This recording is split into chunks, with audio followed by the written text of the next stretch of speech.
What is up, you guys? I hope you're doing well. I am so excited. This is my vacation eve. So tomorrow morning I'm going to be getting up at like 4 a.m. and headed early to the airport. So super excited. Last night I was absent for our manifestation video because my friend at work had her birthday, and so we went out after work to meet up with the group, and we went to the local down the street from me in the cute little like area with the bars and the restaurants, and it's very like community. There's a cute little lesbian bar that is everyone's favorite karaoke place to go. It's got like all the streamers and the texture and the funness and a little stage, and there's like a DJ who's like managing the whole thing. So anyway, it's just always a fun time. So we went there, and I was right around the corner from my house, and that's always nice because then it feels like I'm just at home. So I went home, went to bed, got up, and realized that I had done my post for this night's reading yesterday, thinking it was Wednesday yesterday. And so my days this whole week has been mixed up. So here I am. I'm thinking maybe what I will do for our content while I'm gone is I think I might just pop in every once in a while and just say hi and just give you guys a behind the scenes of what I'm doing and things that I'm interested in, and just like more about like a personal little chit chat with me that's a vacation from our usual content. That way I'm posting, I'm not losing all of my effort in the algorithm, and maybe it'll be something entertaining and different. Okay, so let's get into the reading. Tonight we are talking about our weekly alchemy message, which is where we take the lessons from the week and we unpack the work. How are we approaching? How are we doing with the inner process? So from the wild unknown alchemy, we have the reddening. Oh, and one more thing. So I'll probably end up posting in my stories on Instagram. That's usually the fastest way to kind of like share what you're doing. I don't like to be too absent from the moment and being on my phone, and so I'm bad about recording my experiences. So I'm going to try to be a little bit better about that this time. So I'll be posting in my stories on Instagram, and my handle there is Liz_Taylor_magic. I don't ever say my name on this channel. I'm Liz. Some of you have caught on to that. Yeah, so this is a good time to go follow me on Instagram, and you'll be able to see my stories and what I'm posting. Okay, so the reddening is our first card, followed by vinegar,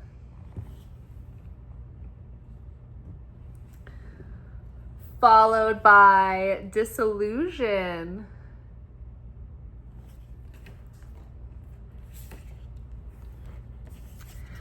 underneath the reddening we have Queen of Cups,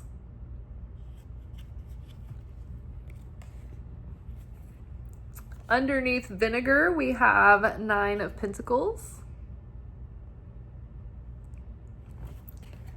and underneath disillusion, we have Nine of Wands. I'm not going to include the audio tonight because I'm going to make it short because I still have some last minute little things to wrap up before I go to bed.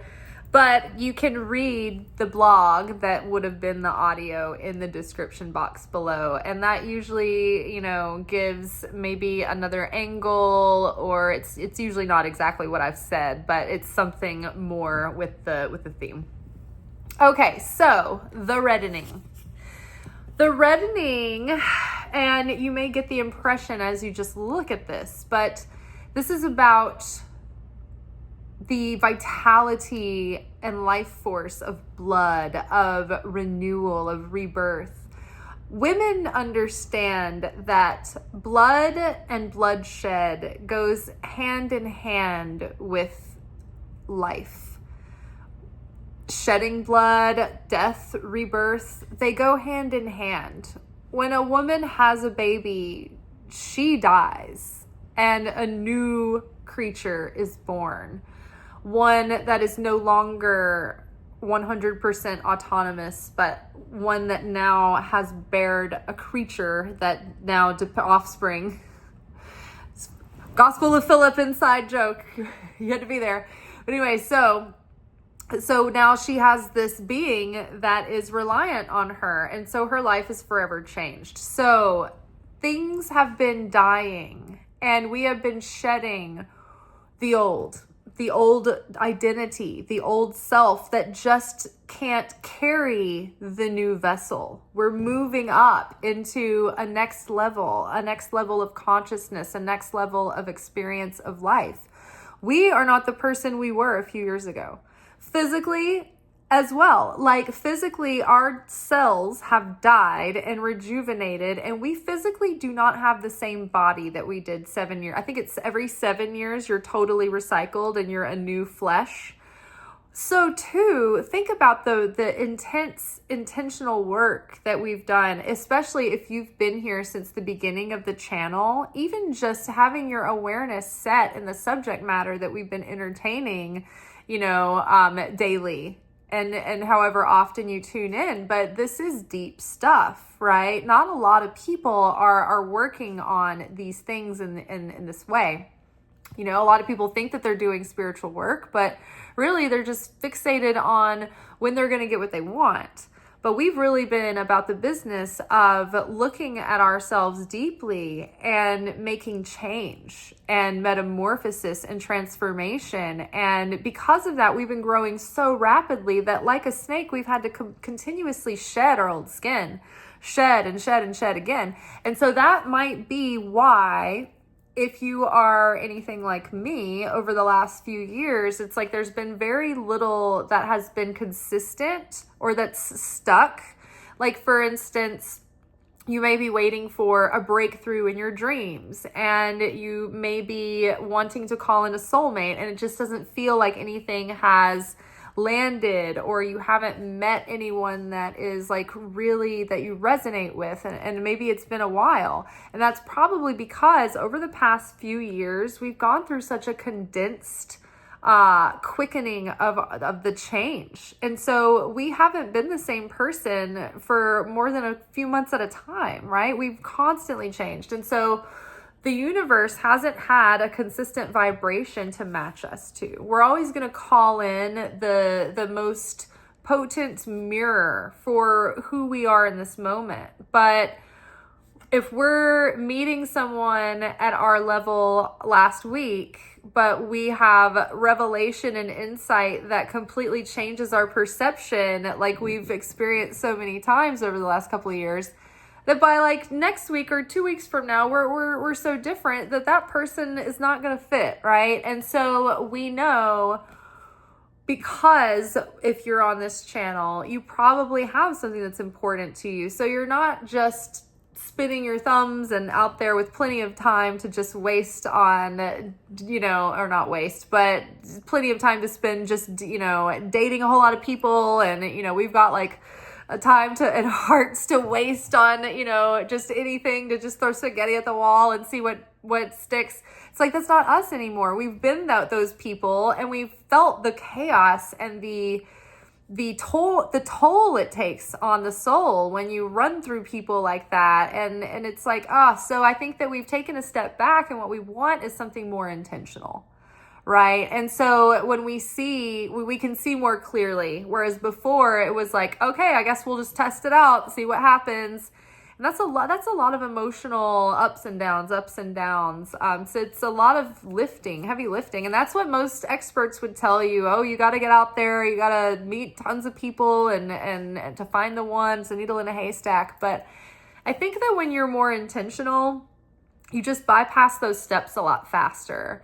Like I don't want to like sell anybody short or judge a book by its cover, but I can get a pretty good impression of someone in the way where I can rule out whether or not we have core compatibility, like for the most part with most people. And so that helps to get rid of a lot of the noise. And I'm more specific and honed in about what I know would be fulfilling for me or good for me to have as a partner, or desirable or compatible, whereas maybe in the past I was not that awakened or intentional about what I was calling in.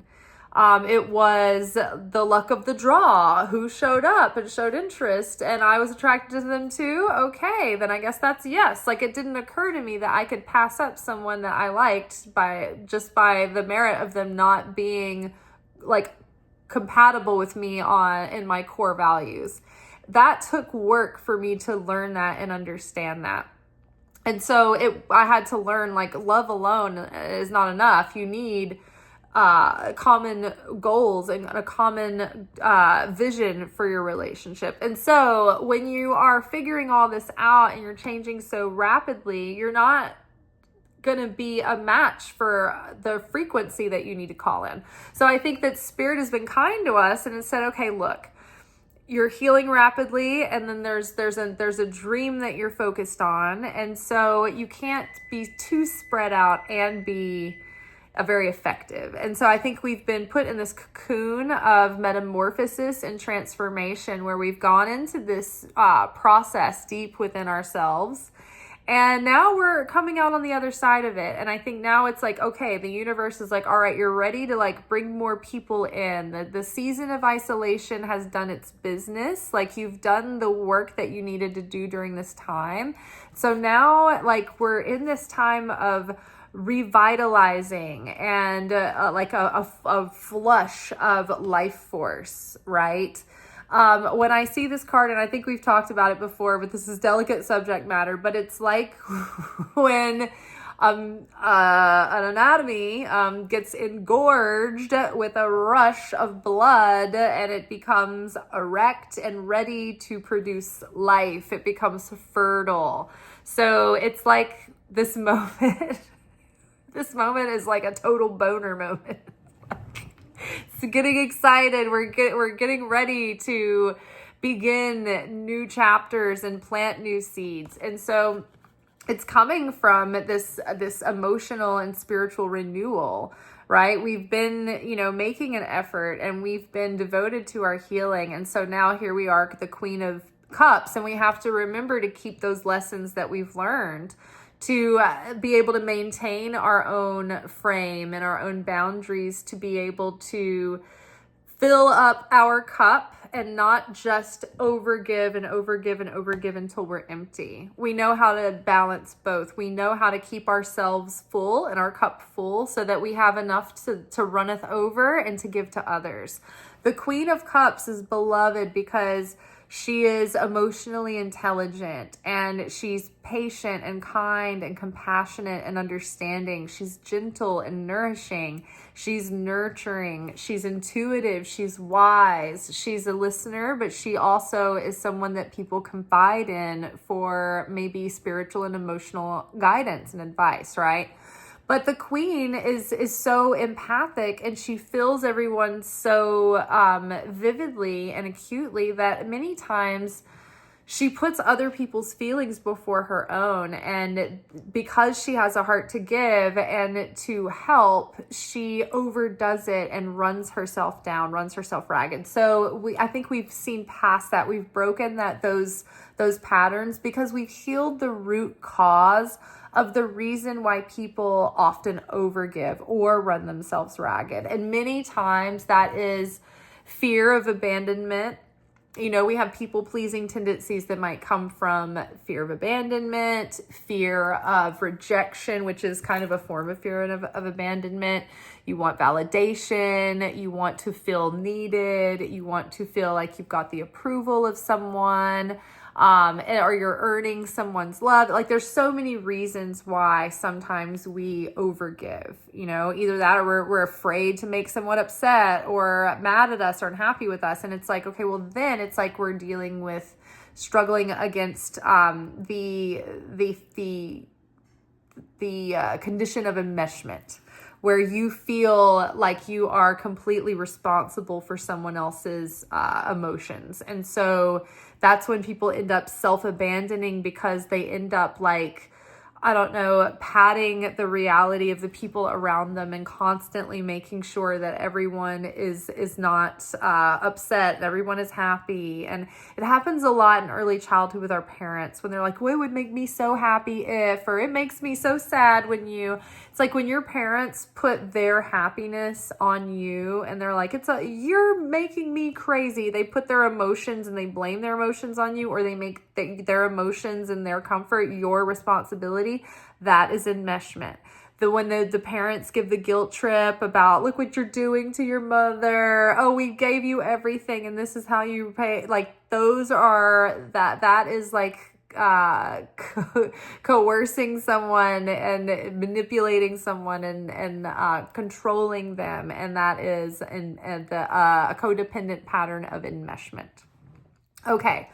So we are breaking that now, and we have learned how to go inward and to be on our own and to have that autonomy and to learn how to fill our own tank without needing someone else to do it for us. And so now we understand the importance of also not being that for someone else, not enabling them to treat us in that way, vice versa. We can't give and give and give. We can't be someone's fulfillment. We can't be someone's wholeness. We can't be someone's savior. We can't be someone's every answer. You can stand shoulder to shoulder with your equal and enhance one another. But if it's coming from this desperate, needy place where you can't get by without the other person, then that's where the unhealthy dynamics start coming in. So I think that we've recognized that from the past. We've seen it clearly, and we've healed that within ourselves. And so now we recognize it when we are doing that behavior, or when someone is like bringing that kind of pattern back to us, and we're like, no, not anymore.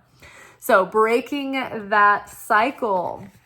Healing, new opportunities, new excitement, new creativity, new inspiration, new lust for life, new joy, new excitement, new sense of fulfillment, even a new sense of peace. But either way, I think opportunities and a new experience of life is coming to us. I think that for so long, life has just felt like it wasn't going to change. And I think that we're going to have positive changes coming soon. The work standing in the way of that has been consistent. The assignment is still what it has been. And this is still what we were talking about Monday and then last week. There's the one thing that's standing in the way of getting our dreams and our wishes. 9 of Pentacles is the single, self-efficient, confident business person. They have established a relationship with Holy Spirit. And this is what we're talking about with that Queen of Cups. It's like we have learned to build that relationship with Creator, with God, so that we get our fulfillment from the light directly. And because we have that relationship with Spirit, it's like we have that direct connection. We have learned to rely on God fully to be our comforter, the person who talks us down off the ledge when we're angry and when we're going to crash out or when we're afraid. We've learned how to build that relationship with the Holy Spirit.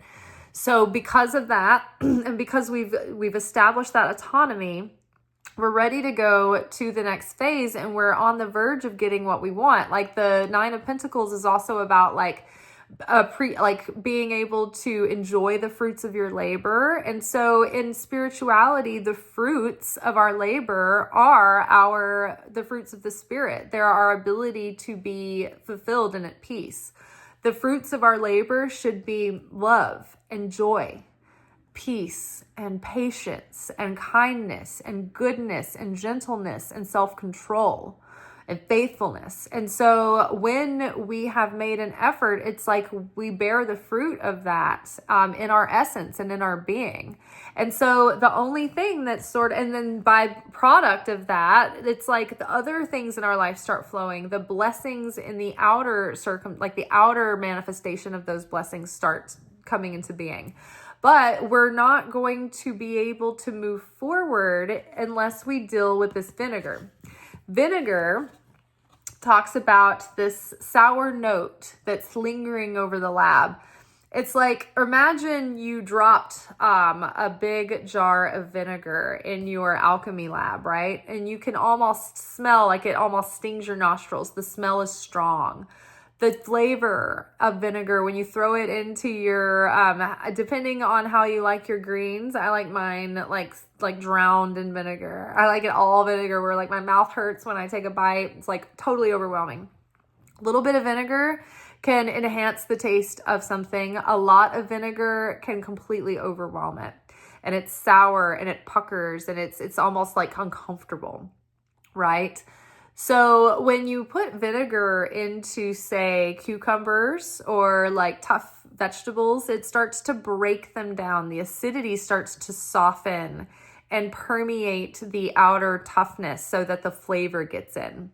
And so it's like these experiences gave us some vinegar that was able to soften our hard exterior and allow this essence and this flavor, right? Have you ever met someone who's never been through anything difficult? Like, okay, so at work tonight, we were having a conversation. This girl she's just graduated law school, and she's taken the bar. She's waiting to see if she passed it. She's like, I went to law school in New York, and honestly, like, other than my friends, like those were some of the worst people I've ever met in my life. She was like, they were all totally like materialistic and completely ambition driven, and none of them had ever worked before, and they just grew up with money, and they were all like really materialistic and like surface level. And so the way she was describing them, it's the way that I think of when she's describing people who have never had to like meet life's challenges, who have been completely sheltered by any kind of, I don't know, difficult experience. And the thing is, Kabbalah teaches us when, some people have a lot of difficulties and challenges, they have their tikkun, the discomfort of that tikkun early on, and they reveal that light early on, and then they can have peaceful times after that. It's not like you ever finish your work completely, but, you get to a place where you hit a tipping point, I think, where you don't need all of the volume turned all the way up anymore. It's like you start getting the lesson. You start understanding the rules of the game. And it's easier to recognize when Spirit's trying to move through you and make changes. So,